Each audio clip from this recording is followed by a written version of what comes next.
आप लोग इस तथ्य के गवाह हैं कि प्रभु यीशु लौट आए हैं और उन्होंने अपना कार्य करने के लिए देह धारण किया है। ये बात मैं समझ नहीं पाया। हम सब जानते हैं कि प्रभु यीशु परमेश्वर का देह धारण थे। अपना कार्य पूरा करने के बाद उन्हें सूली पर लटका दिया गया। वे फिर से जीवित हो उठे और अपने शिष्यों के समक्ष प्रकट हुए। वे अपने तेजस्वी आध्यात्मिक शरीर के साथ स्वर्ग पहुंच गए।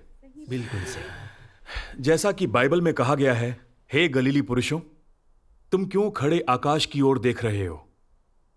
यही यीशु जो तुम्हारे पास से स्वर्ग पर उठा लिया गया है, जिस रीति से तुमने उसे स्वर्ग को जाते देखा है, उसी रीति से वो फिर आएगा। आमीन। इस प्रकार बाइबल संबंधी शास्त्र इस बात की पुष्टि करते हैं कि जब प्रभु फिर से आएंगे तो उनका पुनर्जीवित आध्यात्मिक शरीर हमारे सामने दिखाई देगा। अंत के दिनों में परमेश्वर ने न्याय का कार्य करने के लिए मनुष्य के पुत्र के रूप में देह धारण क्यों किया है? प्रभु यीशु के पुनर्जीवित आध्यात्मिक शरीर और मनुष्य के पुत्र के रूप में उनके देह धारण के बीच में क्या अंतर है? सही कहा। इस मुद्दे पर मैं अब भी बड़ी उलझन में हूं। आप हमारे साथ कृपया सहभागिता करें। हाँ, हमारे साथ सहभागिता करें हमारे साथ। बाइबल में कहा गया है, यही यीशु जिस रीति से तुमने उसे स्वर्ग को जाते देखा है, उसी रीति से वो फिर आएगा। प्रभु यीशु पुनर्जीवित आध्यात्मिक शरीर में स्वर्ग पहुंचे, इसलिए प्रभु का दूसरा आगमन भी उनके पुनर्जीवित आध्यात्मिक शरीर के रूप में होना चाहिए। ये गलत कैसे हो सकता है? अंत के दिनों के परमेश्वर ने न्याय का कार्य करने के लिए देह धारण किया है। आपकी गवाही मुझे संभव नहीं लगती। ज्यादातर विश्वासी ये मानते हैं कि वापस आए प्रभु उनके सामने अपने आध्यात्मिक शरीर में प्रकट होंगे, यानी प्रभु यीशु का वो आध्यात्मिक शरीर जिसमें वे पुनर्जीवित होने के बाद 40 दिनों तक लोगों के सामने रहे थे। हम विश्वासियों को ये बात बिल्कुल स्पष्ट है। बाहरी तौर पर प्रभु यीशु के पुनर्जीवन के बाद उनका आध्यात्मिक शरीर उनके देहधारी देह के प्रतिरूप में दिखाई देता है, लेकिन आध्यात्मिक शरीर भौतिक जगत, आकाश और स्थान के द्वारा सीमित नहीं है। वह अपनी इच्छा से प्रकट और गायब होकर मनुष्य को चकित और हैरान कर सकता है। इसके उदाहरण बाइबल में दर्ज हैं। सही बात है। प्रभु यीशु को सूली पर लटकाए जाने से पहले वे सामान्य मनुष्य के शरीर में वचन बोल रहे थे और कार्य कर रहे थे। चाहे वे सत्य व्यक्त करते, लोगों के साथ बातचीत करते या चमत्कार दिखाते, लोगों को लगता था कि वे सामान्य हैं। लोगों ने इस शरीर को सचमुच और सही मायने में कार्य करते हुए तथा वाकई और सही अर्थों में कष्ट सहन करते और कीमत चुकाते देखा। अंत में इसी शरीर को मनुष्य के पाप बलि के लिए सूली पर लटका दिया गया और इससे परमेश्वर के छुटकारे का कार्य पूरा हुआ। यह काफी जाना माना तथ्य है। जरा एक पल विचार कीजिए, अगर प्रभु यीशु का आध्यात्मिक शरीर कार्य कर रहा होता तो क्या वह लोगों के साथ सामान्य बातचीत कर पाता? क्या वे सचमुच और सही मायने में कष्ट सहन करके कीमत चुका पाते? क्या उन्हें सूली पर लटकाया जा सकता था? वे इनमें से कुछ भी नहीं कर पाते। अगर उनका आध्यात्मिक शरीर कार्य कर रहा होता तो क्या हम मनुष्य उनके साथ आसानी से बात कर पाते? क्या हम अपने भ्रष्ट स्वभावों को प्रकट करते? क्या हम उनके बारे में धारणाएं बनाते? क्या हम इच्छानुसार परमेश्वर से विद्रोह और उनकी आलोचना कर पाते? ये कैसे संभव है? ऐसा होना असंभव था। सभी मनुष्यों में सामान्य मानवता व्याप्त है। वे सभी भौतिक जगत, आकाश और स्थान की बाध्यताओं के अधीन हैं। मनुष्यों के सोचने की प्रक्रिया भी सामान्य है। अगर वे आध्यात्मिक शरीर के कार्य के संपर्क में आए तो वे भयभीत होकर घबराहट से भर जाएंगे। उनके विचार उन्मादी और पागलपन से भर जाएंगे। ऐसी स्थिति में परमेश्वर को मनुष्य के उद्धार के अपने कार्य में सफलता प्राप्त करना बड़ा मुश्किल हो जाता। तो सामान्य मानवता की सीमाओं के भीतर कार्य करते हुए प्राप्त किया गया प्रभाव आध्यात्मिक शरीर में किए गए कार्य को काफी पीछे छोड़ देता है। बिल्कुल सही। सभी युगों में परमेश्वर के चुने लोगों ने कभी परमेश्वर के आध्यात्मिक शरीर के कार्य को अनुभव नहीं किया है। आध्यात्मिक शरीर के लिए सत्य को व्यक्त करना, लोगों से बातचीत करना और कलीसियाओं की अगुवाई करना निश्चित रूप से अनुपयुक्त होगा। हाँ, बिल्कुल। बिल्कुल सही कह रहे हैं आप। इस संगति से मैं स्पष्टता से समझाऊं। भाइयों और बहनों, परमेश्वर के दूसरे आगमन के जरिए अंत के दिनों में किए जा रहे न्याय के कार्य में मनुष्य को शुद्ध करने, बचाने और सिद्ध बनाने हेतु वचन की अभिव्यक्ति का प्रयोग होता है। इसका लक्ष्य हर मनुष्य को श्रेणीबद्ध करना और अच्छा को इनाम देकर दुष्टों को दंडित करना भी है। अगर परमेश्वर अपने आध्यात्मिक शरीर के रूप में लोगों के सामने प्रकट होते हैं तो सभी मनुष्य उनके समक्ष दंडवत होंगे। ऐसे में वे अच्छे और बुरे लोगों को कैसे अलग कर पाएंगे? इसके अलावा अगर परमेश्वर अपने आध्यात्मिक शरीर में प्रकट होते तो मनुष्य घबराहट से भर जाता और दुनिया में बवाल मच जाता। तो परमेश्वर अंत के दिनों में न्याय का अपना कार्य सामान्य रूप से कैसे कर पाते? सही बात है। और परमेश्वर ऐसे लोगों का एक समूह बनाने की अपनी योजना पूरी करने में कैसे सक्षम होते जो आपदाओं से पहले परमेश्वर की इच्छा के अनुरूप कार्य करें? बिल्कुल सही कहा। ये सही कह रहे हैं।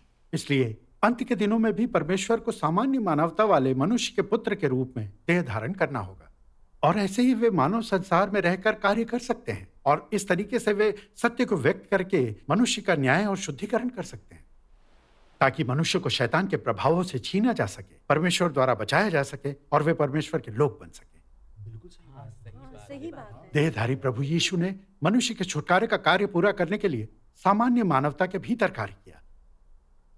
प्रभु यीशु का पुनर्जीवित आध्यात्मिक शरीर सिर्फ ये साबित करने के लिए लोगों के सामने प्रकट हुआ कि प्रभु यीशु परमेश्वर का देह धारण थे। ये मनुष्य के विश्वास को मजबूत करने के लिए किया गया था। तो परमेश्वर का आध्यात्मिक शरीर लोगों के बीच प्रकट होने आया था, कार्य करने के लिए नहीं आया था। देहधारी परमेश्वर के शरीर में सामान्य मानवता होनी चाहिए ताकि वो लोगों के बीच कार्य कर सके और मानव जाति के छुटकारे तथा उद्धार के लक्ष्य को हासिल कर सके। सही है। इसलिए अगर परमेश्वर अंत के दिनों में अपना न्याय का कार्य करने में मानव जाति को बचाना चाहते हैं तो उनको सबसे अच्छा प्रभाव हासिल करने के लिए सामान्य मानवता में देह धारण करके अपना कार्य करना होगा।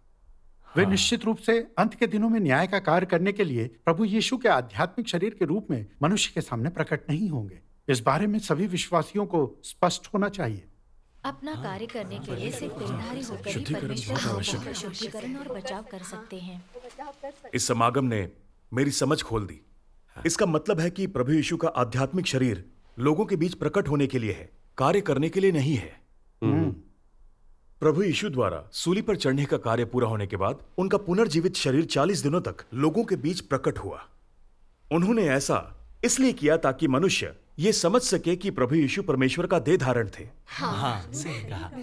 परमेश्वर के आत्मा द्वारा अपनाया गया देह ही पुनर्जीवित होकर आध्यात्मिक शरीर बन सकता है। इसे जानने के बाद अपना कार्य करने के लिए परमेश्वर का देह धारण करना बिल्कुल अनिवार्य हो जाता है। सही कहा। देह धारण करके ही परमेश्वर सूली पर चढ़कर मानव जाति के छुटकारे का कार्य पूरा करने में सक्षम थे। देह धारण करके ही परमेश्वर सत्य की अभिव्यक्ति करते हुए मनुष्य का न्याय और शुद्धिकरण कर सकते हैं तथा मानव जाति को उसके पापों से पूरी तरह से बचा सकते हैं। आमीन। जैसा ये समझा रहे हैं, किसी ने ऐसा नहीं समझा। देह धारण के अर्थों को और भी गहराई से समझने के लिए सर्वशक्तिमान परमेश्वर के वचनों का अंश पढ़ो। सही कह रहे हैं। सर्वशक्तिमान परमेश्वर कहते हैं, वह देहधारी हो गया क्योंकि देह भी अधिकार धारण कर सकता है और वह एक व्यावहारिक तरीके से मनुष्यों के बीच कार्य करने में सक्षम है जो मनुष्यों के लिए प्रत्यक्ष और वास्तविक है। ऐसा कार्य परमेश्वर के आत्मा के द्वारा सीधे तौर पर किए गए किसी भी कार्य से कहीं अधिक वास्तविक है जिसमें समस्त अधिकार हैं और इसके परिणाम भी स्पष्ट हैं। ऐसा इसलिए है क्योंकि उसका देहधारी देह व्यावहारिक तरीके से बोल और कार्य कर सकता है। उसकी देह का बाहरी रूप कोई अधिकार धारण नहीं करता है और मनुष्य के द्वारा उस तक पहुंचा जा सकता है। उसका सार अधिकार को वहन करता है किंतु उसका अधिकार किसी के लिए भी प्रत्यक्ष नहीं है। जब वह बोलता है और कार्य करता है तो मनुष्य उसके अधिकार के अस्तित्व का पता लगाने में असमर्थ होता है। यह उसके वास्तविक कार्य के लिए और भी अधिक अनुकूल है। यदि परमेश्वर देह नहीं बना होता तो वह ऐसा पवित्र आत्मा बना रहता जो मनुष्यों के लिए अदृश्य और अवास्तविक होता।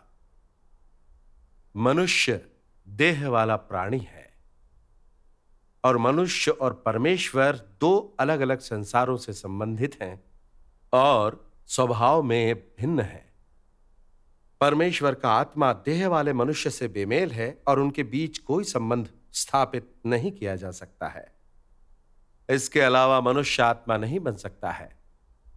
वैसे तो परमेश्वर के आत्मा को प्राणियों में से एक अवश्य बनना चाहिए और अपना मूल कार्य करना चाहिए।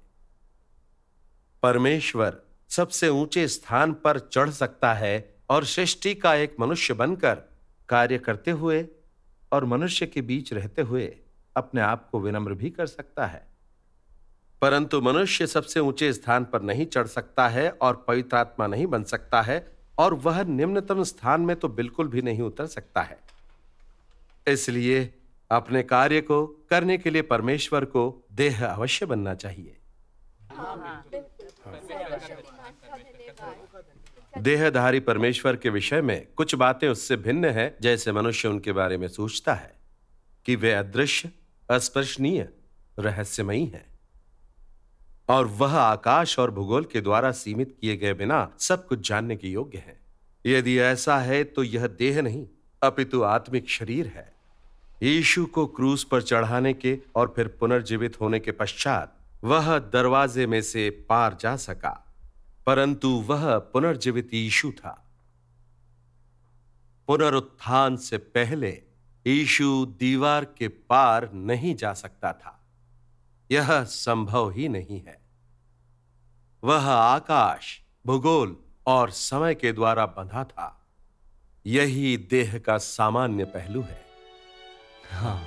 आइए आगे पढ़ते हैं। जी भाई लीन, क्या हम सर्वशक्तिमान परमेश्वर के वचन पर एक नजर डालें? बिल्कुल सही। हम भी पढ़ना चाहते अच्छी बात। क्या आप उन्हें निकाल सकते हैं भाई साहब? धन्यवाद भाई लीन। परमेश्वर का धन्यवाद। वचन पे होली बाइबल देखेंगे। यीशु हमारे साथ ये प्रभु के वचन है। ये परमेश्वर के सभी लोग कृपया पृष्ठ 1355 पढ़ लें। जी जी।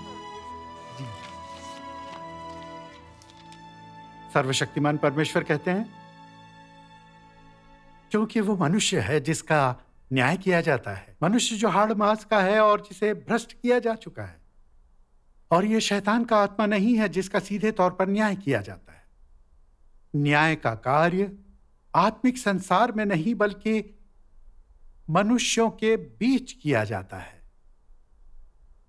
कोई भी मनुष्य की देह की भ्रष्टता का न्याय करने के लिए देह में प्रकट परमेश्वर की अपेक्षा अधिक उपयुक्त और योग्य नहीं है। यदि न्याय सीधे तौर पर परमेश्वर के आत्मा के द्वारा किया गया होता तो ये सभी के द्वारा स्वेच्छा से स्वीकार्य नहीं होता। इसके अतिरिक्त ऐसे कार्य को स्वीकार करना मनुष्य के लिए कठिन होगा, क्योंकि आत्मा मनुष्य के साथ आमने सामने आने में असमर्थ है और इस कारण से प्रभाव तत्काल नहीं होंगे और मनुष्य परमेश्वर के निरपराध स्वभाव को साफ साफ देखने में बिल्कुल भी सक्षम नहीं होगा।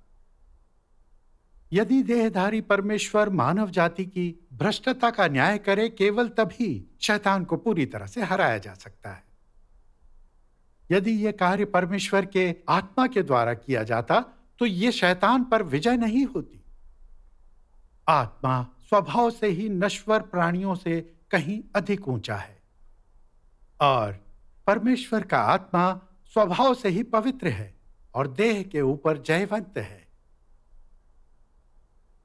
यदि आत्मा ने इस कार्य को सीधे तौर पर किया होता तो वो मनुष्य की सारी अनाज्ञाकारिता का न्याय करने में सक्षम नहीं होता और मनुष्य की सारी अधार्मिकता को प्रकट नहीं कर सकता था, क्योंकि परमेश्वर के विषय में मनुष्य की धारणाओं के माध्यम से न्याय के कार्य को भी संपन्न किया जाता है और मनुष्य के पास कभी भी आत्मा के विषय में कोई धारणाएं नहीं है। इस प्रकार पवित्र आत्मा मनुष्य की अधार्मिकता को बेहतर ढंग से प्रकट करने में असमर्थ है और ऐसी अधार्मिकता को पूर्णतः उजागर करने में तो बिल्कुल भी समर्थ नहीं है। देहधारी परमेश्वर उन सब लोगों का शत्रु है जो उसे नहीं जानते हैं। उसके प्रति मनुष्य की धारणाओं एवं विरोध का न्याय करने के माध्यम से वो मानव जाति की सारी अनाज्ञाकारिता का खुलासा करता है। देह में उसके कार्य के प्रभाव आत्मा के कार्य की अपेक्षा अधिक प्रकट हैं और इस प्रकार समस्त मानव जाति के न्याय को आत्मा के द्वारा सीधे तौर पर संपन्न नहीं किया जाता है, बल्कि ये देहधारी परमेश्वर का कार्य है। हाँ, ये बात तो सही कही है। आइए पृष्ठ 1011 देखें। जी ठीक है। केवल देह बनने के माध्यम से ही वह व्यक्तिगत रूप से अपने वचनों को सभी के कानों तक पहुंचा सकता है, ताकि वे सभी जिनके पास कान है उसके वचनों को सुन सकें और वचन के द्वारा न्याय के उसके कार्य को प्राप्त कर सकें। उसके वचन के द्वारा प्राप्त किया गया परिणाम सिर्फ ऐसा ही है। अच्छा। पवित्र आत्मा के आविर्भाव के बजाय जो मनुष्य को भयभीत करके समर्पण करवाता है, केवल ऐसे ही व्यावहारिक और असाधारण कार्य के माध्यम से ही मनुष्य के पुराने स्वभाव को, जो अनेक वर्षों से भीतर गहराई में छिपा हुआ है, पूरी तरह से प्रकट किया जा सकता है, ताकि मनुष्य उसे पहचान सके और उसे बदलवा सके। यह देहधारी परमेश्वर का व्यावहारिक कार्य है।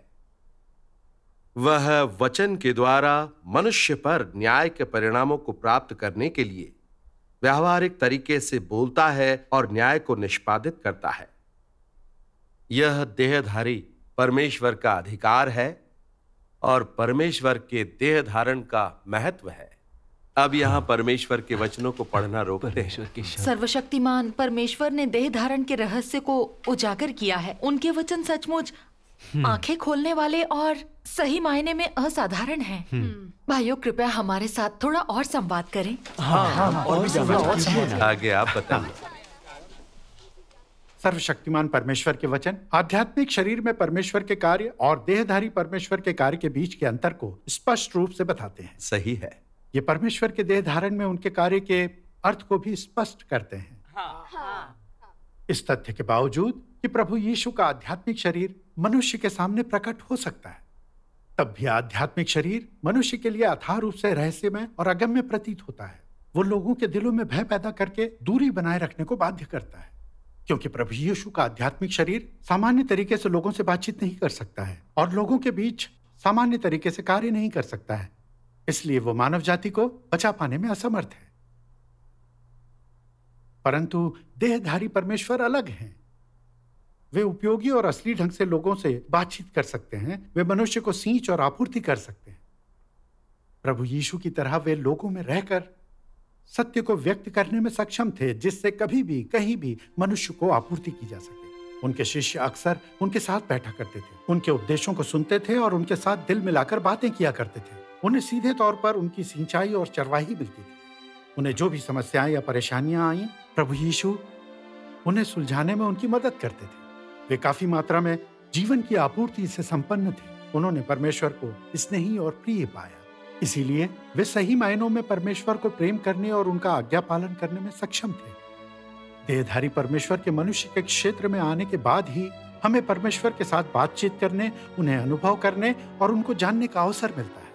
तभी हम अपनी आंखों से परमेश्वर की अद्भुतता और बुद्धिमत्ता तथा मानव जाति के व्यावहारिक उद्धार को देख पाएंगे। ये देहधारी परमेश्वर के कार्य के महत्व और व्यावहारिक मूल्य का पहलू है। आध्यात्मिक शरीर इस प्रभाव को ऐसे ही हासिल नहीं कर सकता। ये कितनी अच्छी बात है कि परमेश्वर ने अपना काम करने के लिए देहधारी। इस सहभागिता ने हमें एक तथ्य स्पष्ट समझा दिया है। सिर्फ मनुष्य के पुत्र के रूप में देह धारण करके और सामान्य मानवता के अंदर कार्य करते हुए ही परमेश्वर व्यावहारिक तौर पर मनुष्य का न्याय कर उसे जीत और शुद्ध कर सकते हैं। प्रभु यीशु का आध्यात्मिक शरीर अपने कार्य में लगभग यही प्रभाव हासिल नहीं कर सका। सही कहा। जब परमेश्वर लोगों में रहकर न्याय और शुद्धिकरण के लिए मनुष्य के पुत्र के रूप में देहधारी होते हैं, तो हम मनुष्य परमेश्वर को एक साधारण मनुष्य की तरह समझेंगे, क्योंकि हम अभी तक परमेश्वर के देह धारण को समझ नहीं पाए हैं। हम परमेश्वर के वचन और कार्य के संबंध में धारणाएं बनाएंगे, मसीह का अनादर करेंगे और उनकी आज्ञा पालन से इनकार कर देंगे। उनको मूर्ख बनाने के लिए झूठ बोलेंगे, उनको परखेंगे और यहां तक कि उनका विरोध और निंदा भी करेंगे। हम मनुष्यों का अहंकार, विद्रोहीपन और प्रतिरोध मसीह के सामने पूरी तरह से स्पष्ट होगा। जैसा कि सर्वशक्तिमान परमेश्वर कहते हैं, जब मनुष्य मसीह को देखता है तब उसके भ्रष्ट स्वभाव, विद्रोह और प्रतिरोध का खुलासा हो जाता है। और जिस विद्रोह और प्रतिरोध का खुलासा ऐसे अवसर पर होता है वह किसी अन्य समय की अपेक्षा कहीं ज्यादा पूर्ण और निश्चित होता है। मसीह मनुष्य का पुत्र है और सामान्य मानवता रखता है, जिस कारण मनुष्य न तो उसका सम्मान करता है और न ही आदर करता है। परमेश्वर देह में रहता है, इस कारण से मनुष्य का विद्रोह पूरी तरह और स्पष्ट रूप से प्रकाश में लाया जाता है। अतः मैं कहता हूं कि मसीह के आगमन ने मानव जाति के सारे विद्रोह को खोज निकाला है और मानव जाति के स्वभाव को बहुत ही स्पष्ट रूप से दृश्य बना दिया है। इसे कहते हैं लालच देकर एक बाघ को पहाड़ के नीचे ले आना और लालच देकर एक भेड़िए को गुफा से बाहर ले आना। आइए हम यहां पढ़ना समाप्त करें। परमेश्वर मानव जाति के विद्रोह की वास्तविकता के अनुसार उसका न्याय, उसे उजागर और उसका निपटारा करते हैं। परमेश्वर का कार्य व्यवहारिक है और मनुष्य की सच्चाई प्रकट करता है। इस तरह के साक्ष्य के सामने जो सत्य को स्वीकार कर पाते हैं वो पूरी तरह से मान जाएंगे और अपने विद्रोह और प्रतिरोध को स्वीकार कर लेंगे। वे परमेश्वर के पवित्र, धार्मिक और अनिंदनीय स्वभाव से भी परिचित होंगे और परमेश्वर के न्याय और ताड़ना को समर्पित रूप से स्वीकार करने में सक्षम होंगे, ताकि परमेश्वर के व्यवहारिक कार्य के द्वारा उनको जीता और बचाया जा सके।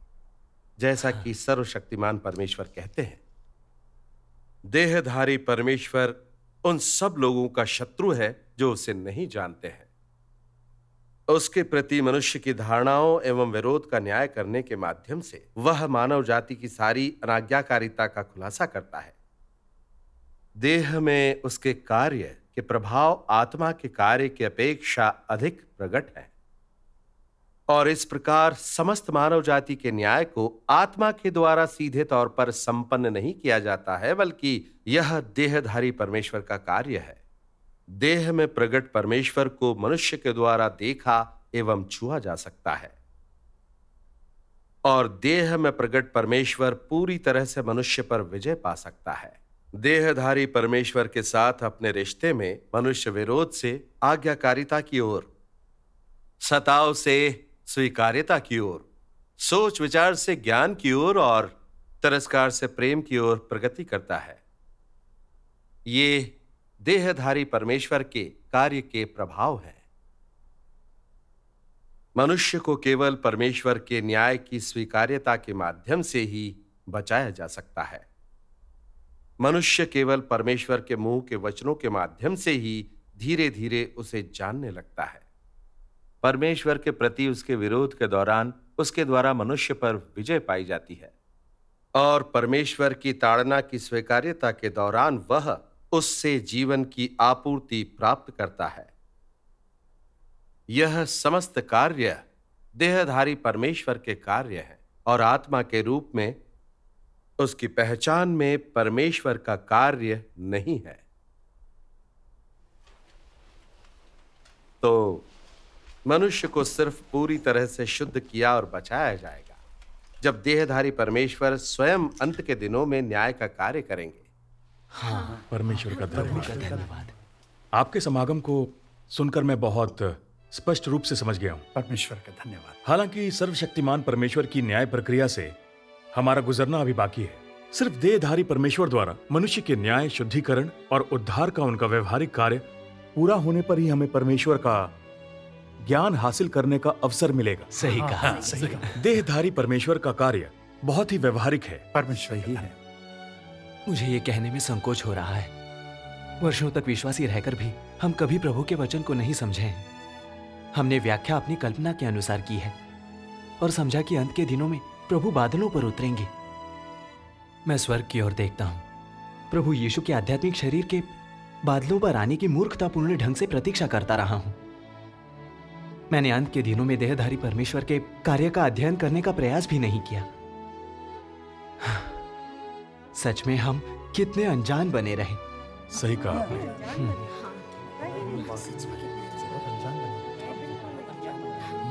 इस समागम से हमने सच में बहुत कुछ सीखा है।